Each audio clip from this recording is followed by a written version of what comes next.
Ayon sa Philippine Institute of Volcanology and Seismology of PHIVOLCS, aabot ng 100 to 150 na lindol kada taon na may lakas na 4.0 pataas ang naitala mula 1600s hanggang early 2000 dito sa ating bansa. Dahil napapaloob tayo sa Pacific Ring of Fire, kaya madalas nating maranasan ang mga malalakas na lindol na nagdulot ng labis na pinsala kung saan ang pinakamalakas ay kumitil ng 8,000 katao. Ngayon ay tatalakayin natin ang 10 pinakamatinding lindol na naranasan ng ating bansa.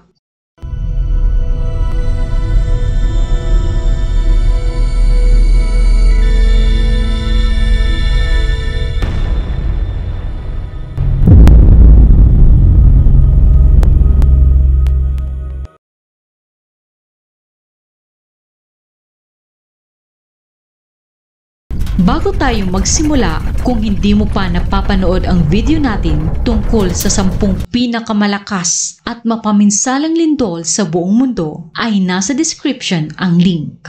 Number 10, 2023, Davao Occidental Earthquake.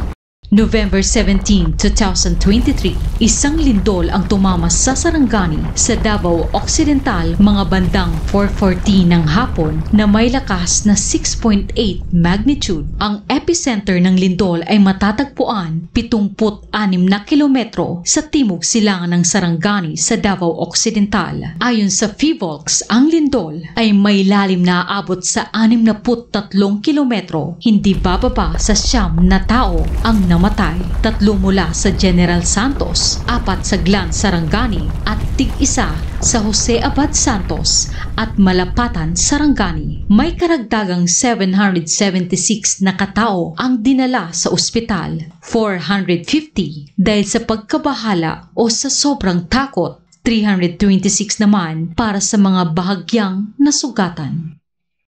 Number 9, 2012, Negros Occidental Earthquake.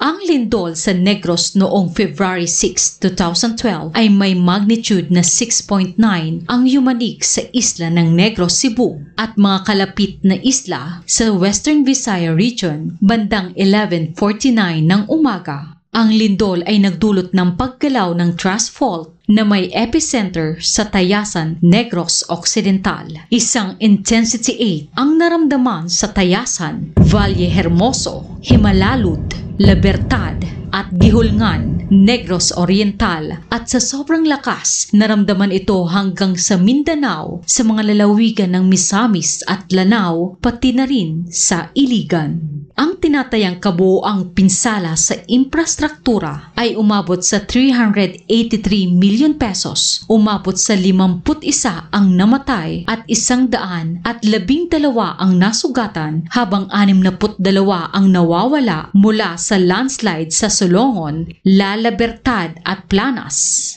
Nagkaroon din ng tsunami na may taas na 5 metro na tumama sa mga barangay ng Martilo, Pisong at Magtalisay. Naapektuhan din ng tsunami ang mga baybaying lugar ng Negros Oriental mula sa San Jose hanggang Valle Hermoso at sa Cebu mula Badian hanggang Barili. Number 8, 1973, Ragay Gulf Earthquake.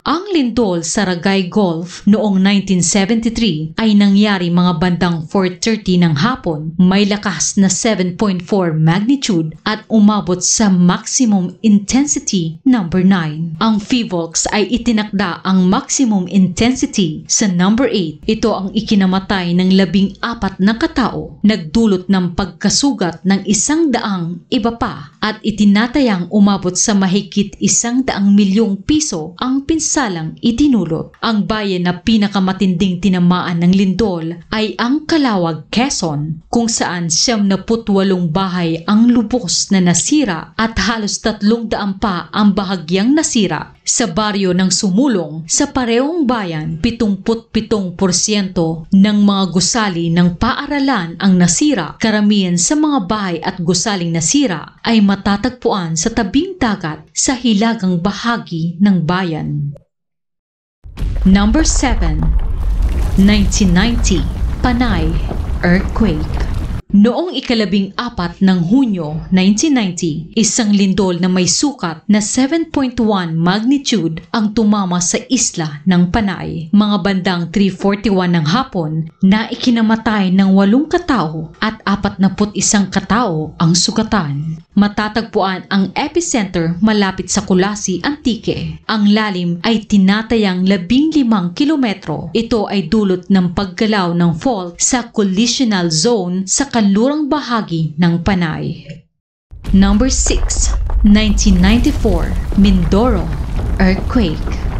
Ang lindol sa Mindoro noong 1994 ay naganap noong November 15 ng nasabing taon. Mayroon itong magnitude na 7.1. Kaugnay ito ng 35 kilometrong ground rupture na tinatawag na Aglubang River Fault. May 78 katao ang naiulat na namatay at halos 8,000 bahay ang nasira. Ang lindol ay nagdulot ng tsunami at mga pagguho sa Verde Island. Number 5, 2013, Bohol Earthquake.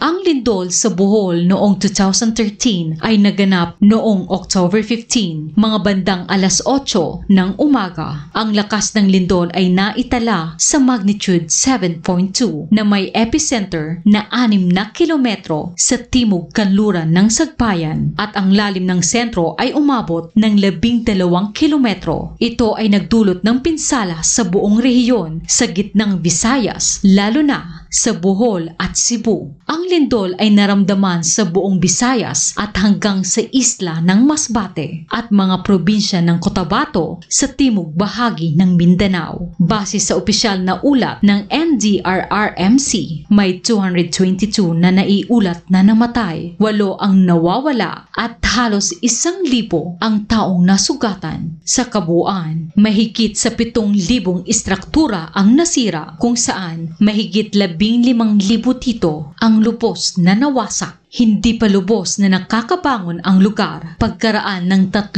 linggo, tumama ang bagyong Yolanda sa rehiyon. Bagamat hindi direktang naapektuhan ng mata ng bagyo ang lugar na naapektuhan ng lindol, napilitan ang halos 40,000 katao na lumikas at pansamantalang nanirahan sa evacuation center. Number 4, 1968, Kasiguran Earthquake. Noong August 2, 1968, sa ganap na 4:19 ng madaling araw, isang lindol na may lakas na magnitude 7.3 ang yumanig sa bayan ng Kasiguran, Aurora. Ito ang itinuturing na pinakamalupit at pinakamapaminsalang lindol na naranasan sa Pilipinas sa nakaraang 20 taon. 270 katao ang namatay at halos 300 ang nasugatan dahil sa lindol. Samantala sa Maynila, maraming istruktura ang lubang nasira na itinayo malapit sa Ilog Pasig. Isa na nga dito ang Ruby Tower, isang 6 na palapag na gusali sa Binondo, Manila. Habang maraming mga gusali ang gumuho sa Maynila, nagkaroon naman ng ilang pagguho at nakita ang ilang pagkakabiyak ng lupa sa Kasiguran. Ang halaga ng pinsalang dala nito sa ari-arian ay umabot sa milyong-milyon ang halaga. Malawak na pagguho ng lupa at malalaking hiwa ang naitala sa bulupunduking bahagi kung saan naroon ang epicenter. Number 3, 1955, Lanao Earthquake. Noong April 1, 1955, isang serye ng napakalakas na lindol na nagsimula ng alas 2 ng madaling araw na may epicenter sa pagitan ng Pangkil Bay at Lake Lanao ang yumanig sa buong Mindanao at Timog Visayas na may lakas na magnitude 7.5 at itinalaga itong may maximum intensity. Number 8. Isa ito sa pinakamalaking lindol na tumama sa Mindanao na nagdulot ng malubhang pinsala sa Lanao at Misamis Occidental. Hindi bababa sa 465 na katao ang namatay at halos 1,000 ang sugatan. Number 2. 1990, Luzon Earthquake.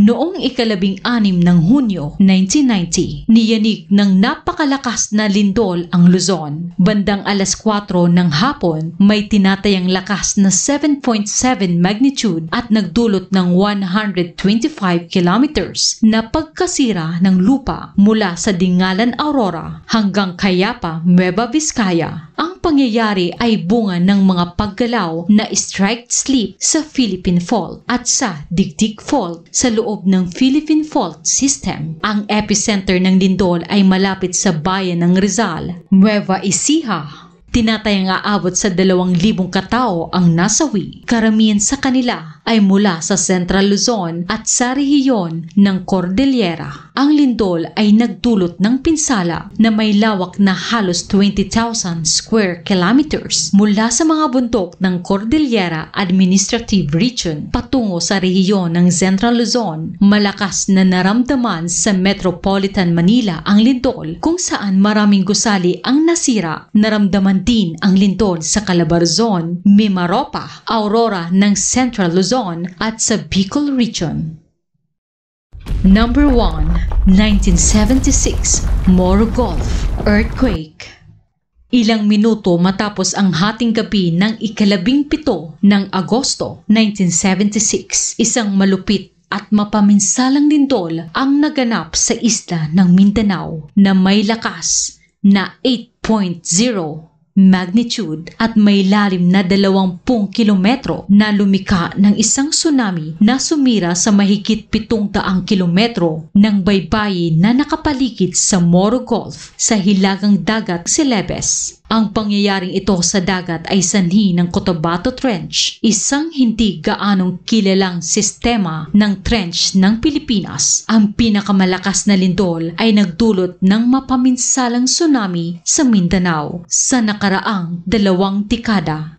Sa kasamaang palad, tinatayang aabot ng mahigit sa 8,000 katao ang namatay sa pangyayari. Ang lindol ay nagresulta ng malawakang pagkasira ng mga ari-arian at malaking pagkawala ng buhay. Malaki ang naging kontribusyon ng dinulot na tsunami sa pinsala. Ang mga lungsod at probinsya ng Cotabato ang pinakamatinding na apektuhan ng lindol, habang ang tsunami naman ay sumalanta sa mga probinsyang nakapaligid sa Moro Gulf, lalo na sa mga baybayin ng Pagadian City.